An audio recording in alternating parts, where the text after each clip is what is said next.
আসসালামু আলাইকুম, সবাই কেমন আছেন? আশা করি ভালো আছেন। আজকে আপনাদের সঙ্গে শেয়ার করব গোলাপ পিঠা বানানোর রেসিপি। সেজন্য প্রথমে আটা মেখে নিব। নরমালি যেভাবে রুটি বানানোর জন্য আমরা আটা মাখি সেভাবে আটাটা মেখে রুটি বেলে নিব। এরপরে ছোট ছোট করে কেটে মাঝখান দিয়ে আবারও কেটে শেপ দিয়ে নিব। এখানে আমি নিমকি বানানোর জন্য আটা মেখেছিলাম, সেখান থেকে কিছুটা আটা নিয়ে পিঠা বানিয়ে নিচ্ছি, সেটাই আপনাদের সঙ্গে শেয়ার করছি। এভাবে একটার পর একটা বসিয়ে শেপ দিয়ে নিতে হবে। এই আটা দিয়ে আরো কিছু পিঠা বানাবো। পুলি পিঠা,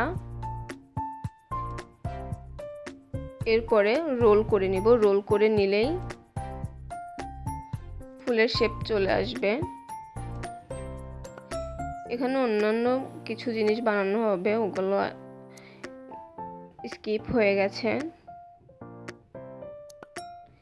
এরপরে রোল করা হয়ে গেলে একটা চাকুর সাহায্যে বাড়তি অংশটা কেটে ফেলবো।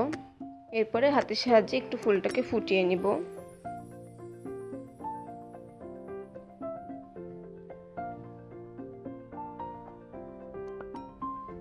গোলাপ বানানোর ডান বাকিগুলো একইভাবে বানিয়ে নিব। এবার ভেজে নিব।